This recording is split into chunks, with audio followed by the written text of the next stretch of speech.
Greetings.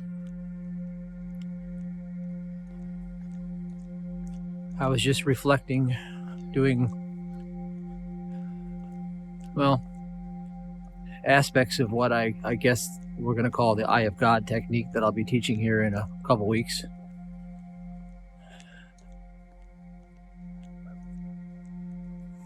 The insight that I'm going to work with today, and I'm going to go with a transmission for you, is this thought here: God gives all of himself to his man, woman, man manifestation. And this is man's all-sufficiency for all of his needs.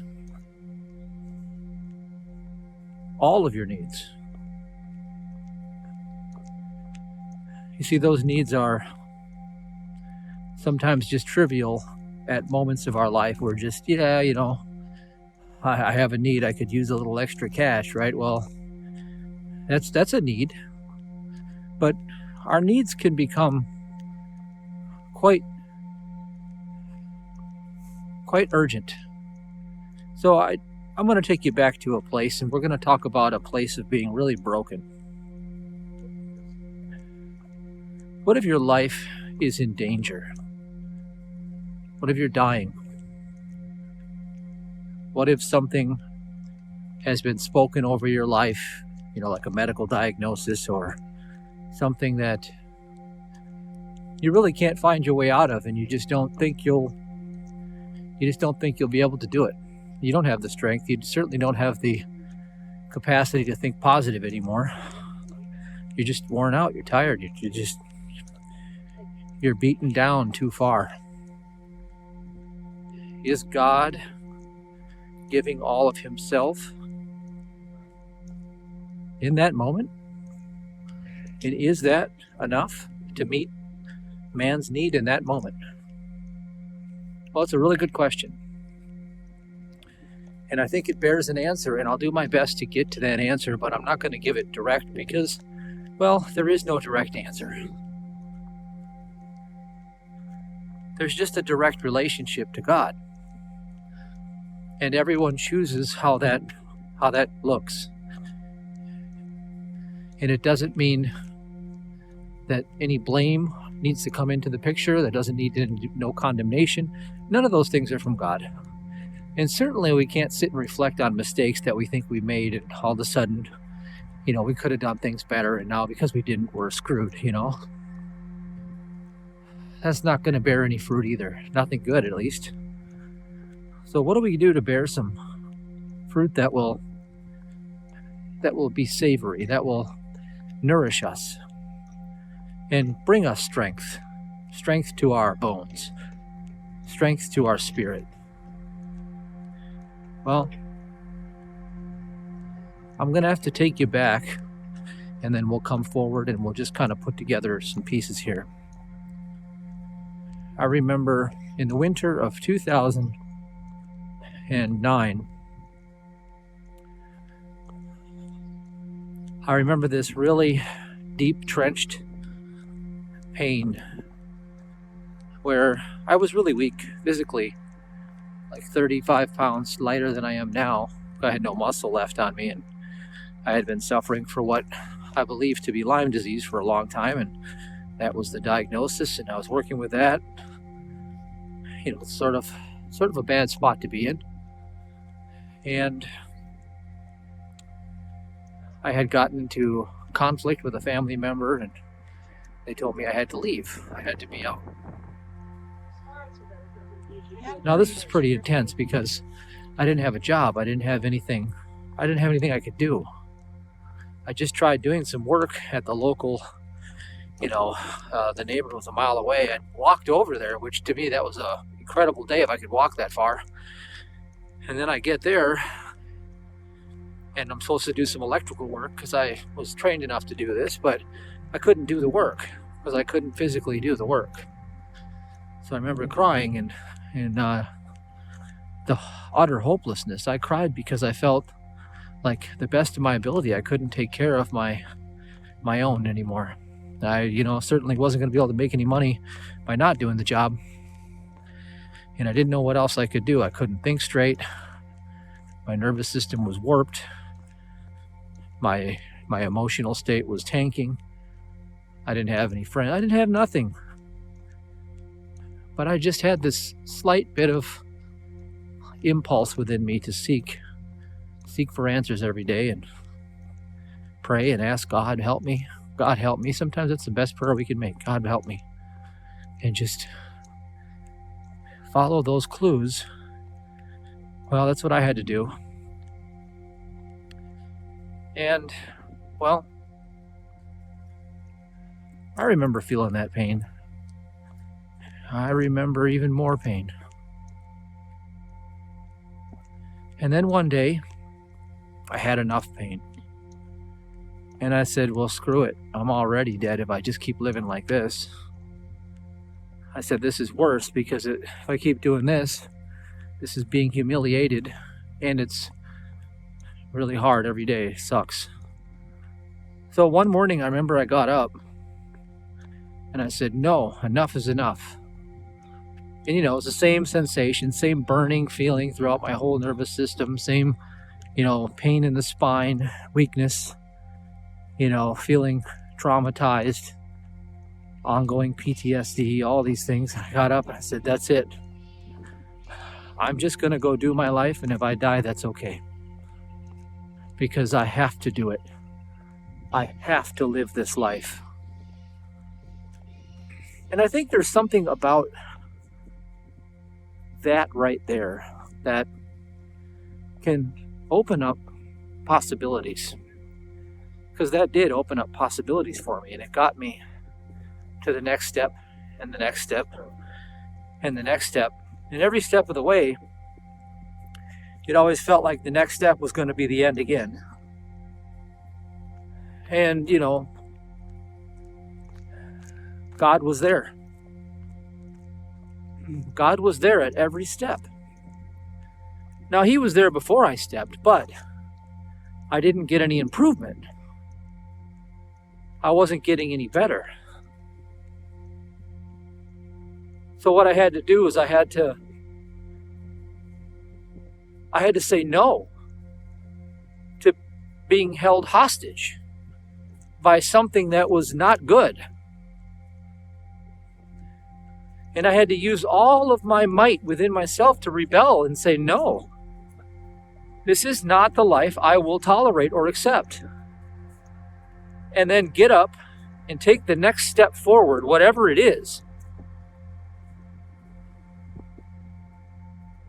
And you might have to pay some consequences for that. You might have to do that. I had to go to the ER dozens of times because I just wasn't reasonable. I mean, I went from that position to, well, I used to be able to curl 85 pounds in each arm, so just give me one.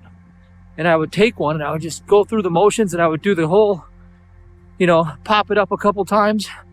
And then my nervous system would give out and I'd go into shock, and that was back to the ER all over again.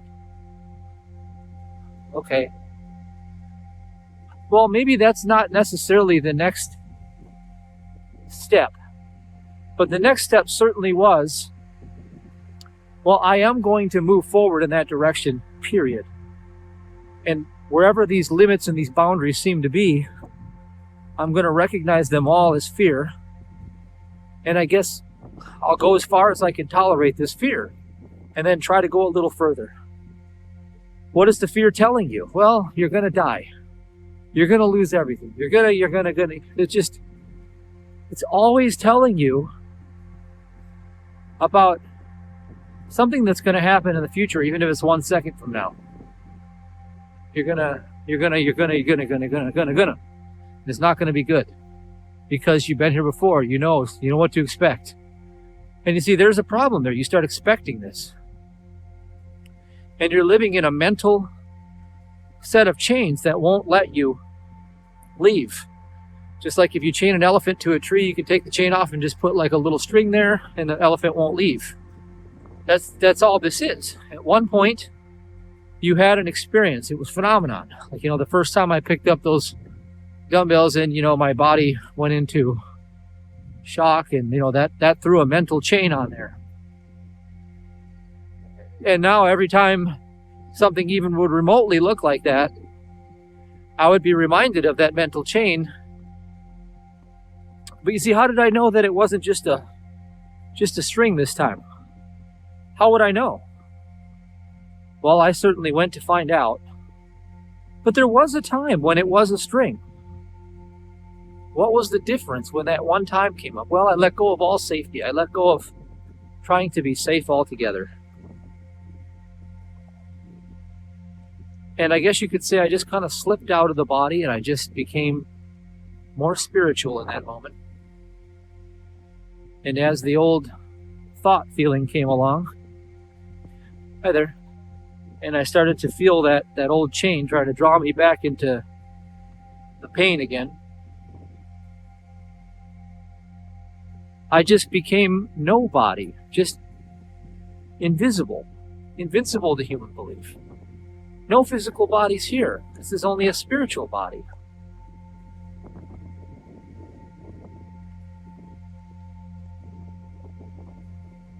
And yeah, of course, there was some struggle there. There was some fear that kept coming and coming and coming. But eventually, as I persisted, I did find more and more clues. And every time I found another clue, another healing step, another healing hope, another hope would always guide me to the next step. And I'd find another way to unchain another chink in that armor, right? And so eventually that chain was coming apart, one layer at a time. You couldn't necessarily see this if you were looking at it. It's kind of like watching yourself grow over the next 2 years. If you look at yourself in the mirror every day, if a stranger sees you in 2 years, they're like, wow, you look a little different. But you don't see it because you see yourself so often, so every day. Well, it's the same with that chain that's holding you down. So at every juncture, you turn to God. God, help me. God, show me the path. God, give me an answer. God, please do something for me. Just simple. And God starts to give you, oh, here's a hope. And, oh, you see hope and you say, yes, yes, yes.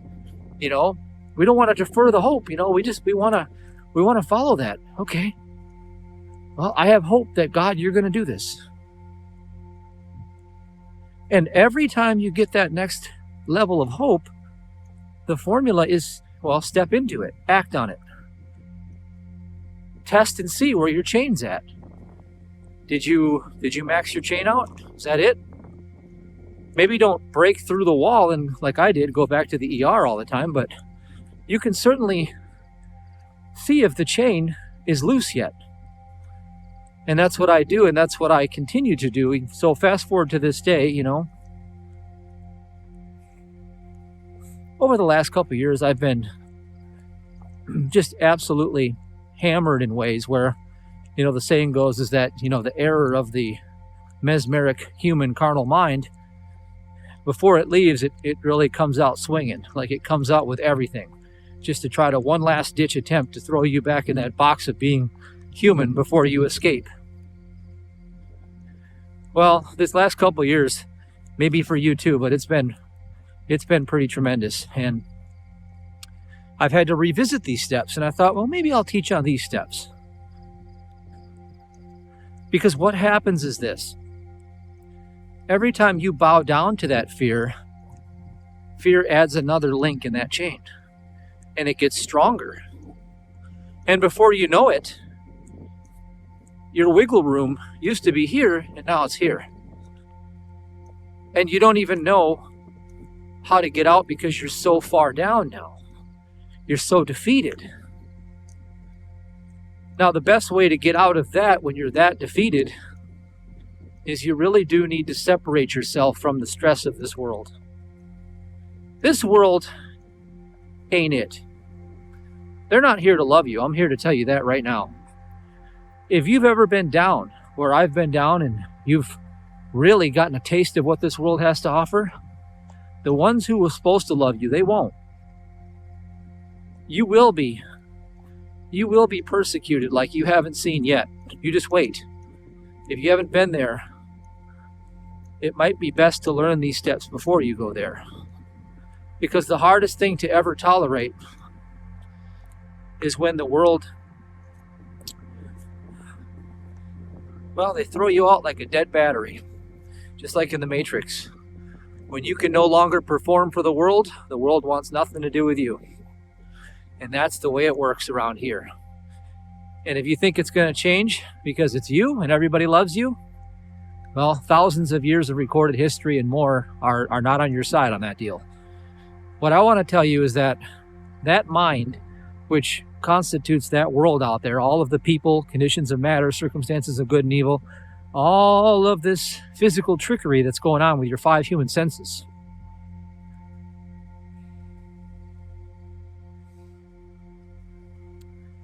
It's here to chain you. And if you start descending downward, those chains are going to come on real quick.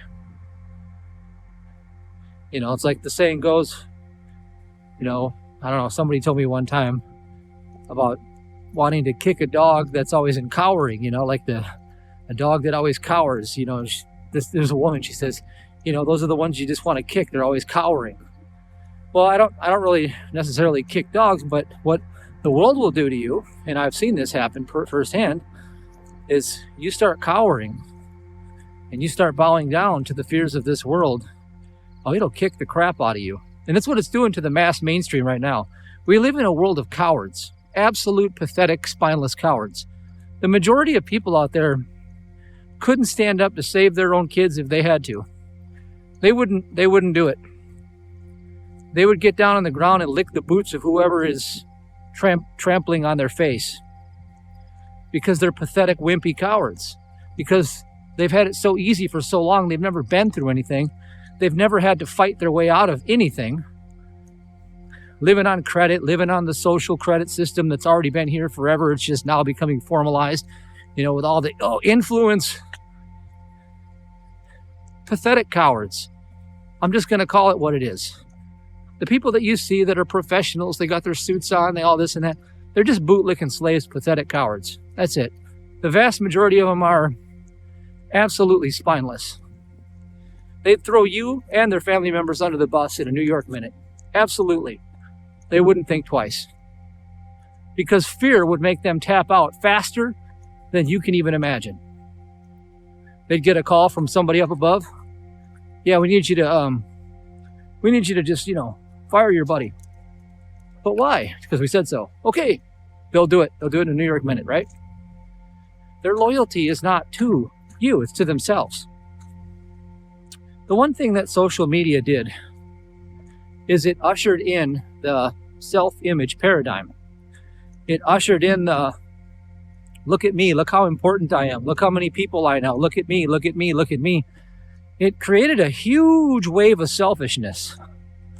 Well, now the wave is going the other way, where those people are about to get broke. They're about to absolutely and literally and figuratively become broke. Because it's time. Because they've turned their backs from the nature of what God intended them to be, which is the giver of love. We are born to give love to others. Love is the opposite of cowardice. It's not courage, it's love. I know a lot of people that are courageous, but it doesn't mean that they have any power whatsoever. Because only love will give you a supernatural courage to face your last breath head on, if you had to save somebody that you loved. Or even if it meant just to get up to show them that you're not a quitter and you're not a coward. Only love can propel a human being to do that. Because love is the only power in the universe. And human beings are mostly void and deficient in their carnal minds of that love, and they live the majority of their time in that carnal mind. They are mesmerized, hypnotized, spellbound, Luciferian matrix programmed. And that program sees through them. That program is watching you through them, through the very people that you think love you. Your Bible's been telling you the whole time. The pastors in the old school churches are telling you that Satan will always attack you by someone close to you. Of course he will. Satan is the carnal mind that looks out there and sees objects in time and space in a material fashion form world and gets all of its data from that. And Satan is a singular, impersonal consciousness. There are not 7 billion thinkers on this planet. There is one consciousness of flesh, of mortality. And it has children. It has offspring. And all of those children are the children of Satan. And they walk around collectively in a matrix dream, a simulation that you live in. When you're spellbound in the dream, you think you live in it. And that impersonal mind, it has one agenda: to keep you bound. Full stop. Bound. If it can't get you through sin of lust to the flesh, greed, sex, gambling, it's got to break you some way to chain you, crush your self-esteem, to totally get you to surrender. And it can only do that when you're not being the giver of love. It's a being choice. The giver of love is the most powerful individual that you will ever meet, because there's only one giver of love, and that's the mind of Christ. And the children of God, the children of the Most High, are the ones whose names are in the book of life, meaning that they are of the fabric of that beingness and that impulse of life to give love. That's what they're here for. And the more they yield to that, the more they unchain themselves to this world. And yes, there will be an upheaval, and that impersonal carnal mind will notice, hey, you know what? This one's about to slip out. Unleash all hell on them. Well, and that's where it says, when you are persecuted, rejoice. Rejoice. That's your formula, to rejoice. Now,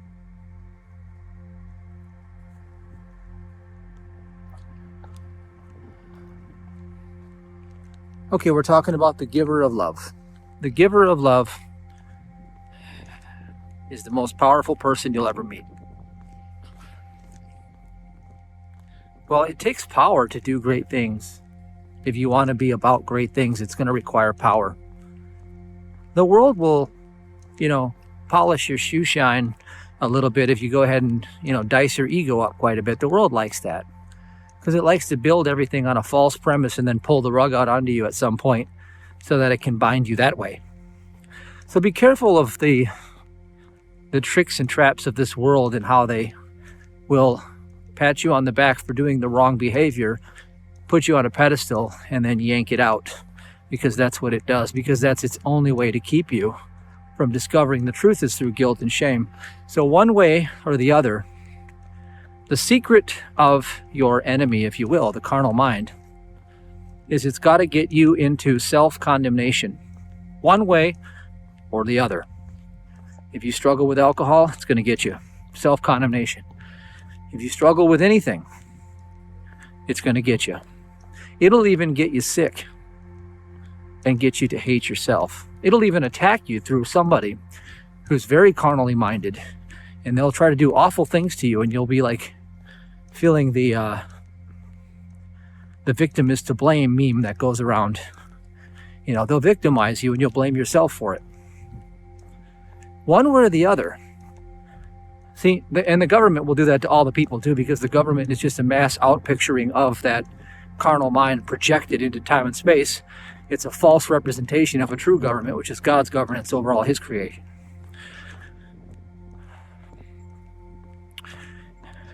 And so you get hammered. And you have to look within yourself and you have to say, okay, this thing is holding me down. because of pockets of guilt and shame. That's its main game. What do I feel shame? What do I feel so bad about? Well, look within yourself. If you've done something out of fear, if you've done something wrong or malicious, you got to learn how to forgive. And the way to stay forgiven is to stop putting other people and other things outside of your love. Stop taking things into a place of resentment. Because when you do that, you end up committing the very thing that you blame them for. And then you have to pay the consequence for that judgment. So you got to stop doing these things. You have to start living in peace, neutrality, non-aggressive nature, just relaxing, observing, and witnessing without all the attachments. And then learn how to step into your joy and rejoice in the Lord and say, yes, the world says one thing, and it said something about a lot of people. The world said bad things about everybody who did great things. I guess I don't really care what the world says. I really just want to focus on what God says. And you stay rooted. And the way to hear what God says is to decide to become the giver of love. Because then you are the instrument for Him. Because that's God's nature. So when you yield, which is real forgiveness, the proof of your forgiveness is when you have transformed and become the giver of love. In other words, if you knew today was your last day, and you suspected that, well, I better do something because it is my opportunity to enjoy what's left of this, what would you do? Well, would you, get drunk and watch a couple funny movies and have your last meal and pig out? Or, what, would you just self-indulge? Well, that's a good indicator that you're not being the giver of love. Or would you naturally just scan your heart to anybody who could use your love right now and rush to them? And don't worry about what happens to you. Just rush to them and just love them. Free from all of your own thought taking about what's going to happen to you. If you can do that, then what happens is supernatural power comes to rescue you and to aid you. Because that's exactly what happened in me. In the two examples I could tell you, I'm not going to rehash the stories, but I've had 2 times in my life where it really did get down to the last, the last shoe dropping, I guess. And I thought that very thought on those days. And my thought was, well, crap, this could be the end here. And, at first, the pity party went on for a while. I watched movies and I tried to seek healers and help and, just 24/7. Could you pray for me? Could you heal me? Could you do this? Could you do that? And then I, bankrupted our family doing that. And that didn't work. But see, something shifted in me. Something changed. Mike Murdoch says somebody in trouble is your doorway out of trouble. Well, I think those are good words. He's a very smart man. Well, when I looked around, I thought, well, I'm not done with some people in my life yet. I really want to leave a legacy. I want to give to them. I'm going to give them my time. I'm going to give them my love, my encouragement. I'm going to give them money. Whatever can be useful for them, I'm going to give it to them. Just so they know that in this world, God can come through and touch their lives in this world. And I guess when I did that, I was given more time. I consider my entire life right now, day to day, the very same way, and I consider myself on borrowed time since those days. Because I know what it feels like to be down that low. I know what the fear feels like. I know how hard it can be. And I also know this little thing that I tell you. Is that when it gets to that point, hey, how are you? Good. You can do one of two things. You can call everyone you know and say, please help me. And I don't say don't do that. I think there is definitely wisdom in the humility of reaching for help. Absolutely. So if you got to do that, do that. But then in the next moment, I think you really need to say, well, Mary Baker already said it, an unself love receives immediate divine assistance. I think you really need to look within yourself and say, oh, who needs my love right now? Who can I be the love of God for in this world right now? Because you're not given another day either. You're not guaranteed it at all. What part of you is sitting here counting days? The part of you that's counting days and time and weeks and months is the part of you that's already dead. And it's trying to always preserve itself and trying to keep its days special with its to-do lists and all of its activities that it thinks are so important that's going to get you somewhere special. But that's not how Joseph got there. That's not how God's people got there. One test after another came after Joseph. You know, I'll tell that story another time, but he kept honoring God. He kept serving right where he was. He went from a big responsibility to nothing, to being thrown in prison, to, being his life threatened, you name it. And he just kept honoring God. And at the end of the day, he was exalted. So the story is, in the simple way of explaining it, is that if you just keep honoring God by being his servant in the way that I talked about here, to the best of your ability, and going easy on yourself, recognizing that, look, you're not here to be a martyr either, okay? You're not here to, pretend that you're Mother Teresa and all this charade. That's not it. You're here just to make a transformation. The school of earth is about making a transformation to learn how to become the giver of love. Be the giver of love. And then you'll start to see what wisdom is. Because wisdom will start to show itself to you. Because wisdom is the prize. When you return home to the Father and the Father puts his finest garment on you, that's wisdom. The Father puts wisdom on you. How you return home to the Father is you repent. You turn from the ways of this world and you turn back to becoming the giver of love. And you stop putting all of God's power, sharing it with a world that doesn't exist. Watching people that are all observing this phenomenon.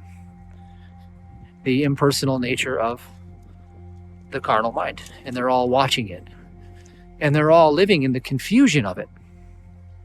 And the law that governs it is envy and strife. And so therefore there's always war, there's always hate, there's always all of these compelling reasons for you to pick a side and to become something other than the giver of love. Because if you do that, then you're powerless. No matter how much you strengthen yourself in any other capacity, all power truly belongs to God, and until you become the giver of love, you're not the instrument for him. Therefore, there is no power in your game. And whatever you build on quicksand, you already know. As soon as it collapses, it's over. So, why spend your life trying to chase after the flashy things and all of the illusions that this world tells you are useful? Comfort's not a bad thing, and being taken care of financially is not a bad thing. None of this is a bad thing. But there's a difference between being exalted by God and exalting yourself. And it's in who you're deciding to be in the moment. And if you do it the way the world wants you to do it, your outcome is death, the final one. And that's the way it goes. Now, you may get your opportunity when you so-called die and you pass over, that you get your life review, and then you'll have to look and see all the interactions that you've done, and you'll get to qualify all of that behavior by experiencing what you put out. And I humbly tell you that my firm belief is that if you don't become the giver of love or the instrument of the divine, I think there's going to be more refinement that's going to take place.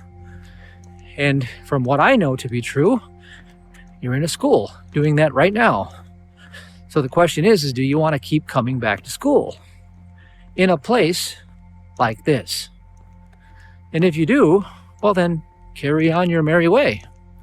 But if you've been beaten up enough, and you see, blessed are those who are weak, because now Christ can be your strength.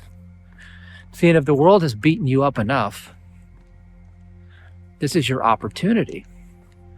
And therein is the blessing within every curse. And then there's a curse in all the blessings. So if your life has been cush and you haven't had to go through anything and it's been hoity-toity and you got your nice little gig and you think you're someone important, well, I guess that's your curse, because when the rug gets pulled, you don't have nothing to fall back on. You don't know. You have to go through the fire yourself. You just do. Everybody does at some point. That's the point, is that nobody's getting out of here. Nobody's getting out of here without going through that. It's just the way the game works. And if you do, well, you're going to have to learn it somewhere. Come back and do it all over again? Maybe. I don't think I want to. Anyway, two things. Perfect love is the only thing that will conquer fear in your life. Fear is the one thing that keeps you playing small, and fear is the thing that keeps people living in shame and guilt too. And all of those little tricks make I'd say they make the world go round. And when you're done with all those little tricks, you can just be still and see the salvation of the Lord by becoming the giver of love in this moment and saying, well, how did that feel? Well, it felt pretty good. Why don't you do it again? Try it again. And then start to test God and say, well, if I started to say I could give, 5 hugs today, would I bankrupt myself? Because, I only gave 1 last week. I don't know. I don't think I have a lot, because I gave 1 last week. If I give 5 today, that might make me run out, right? Of course not. Well, people think that way about their money too, and that's why they don't have any. Well, some people do, but the majority of people set their own limits on what they can receive based on what they think they're able to give.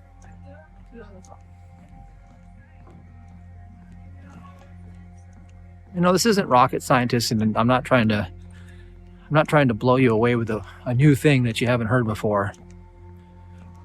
I'm just talking about the thing that you have heard before, that we have to remind ourselves of every single day. Because everything out there is trying to get you to stop doing it. I don't want to be the giver of love every single day.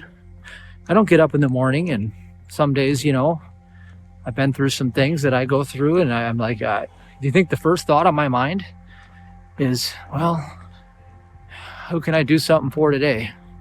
It's not how this game works. I just get still first, and I do my best to drop the entire world. That's the next thing. Drop the world. Give up.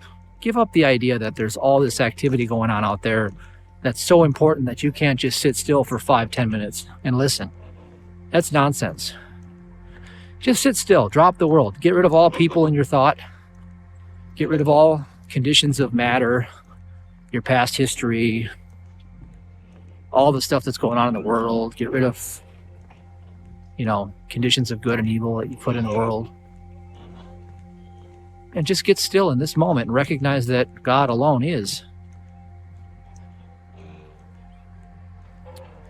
And then ask yourself, what would you do if you wanted to align with that and you wanted to tap into feeling how God feels?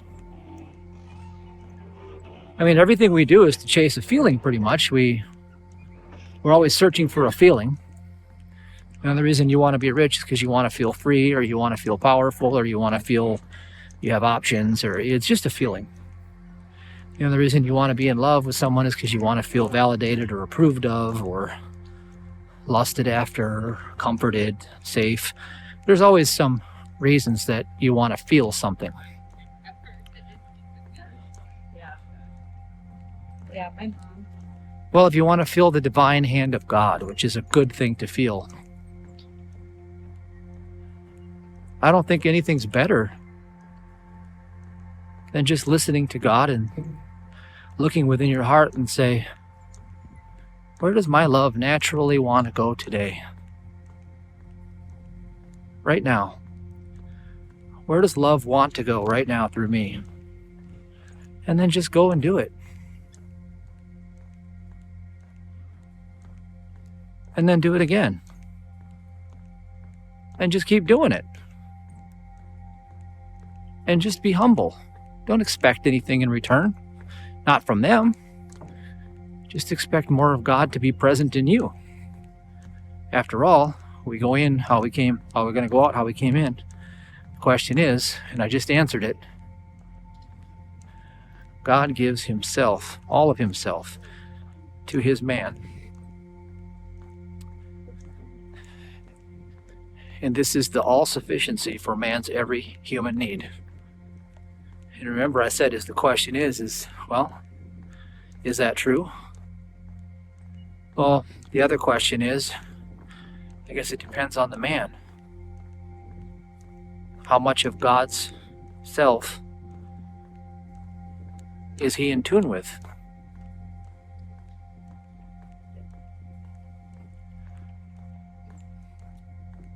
And just start to play in tune and see how it sounds.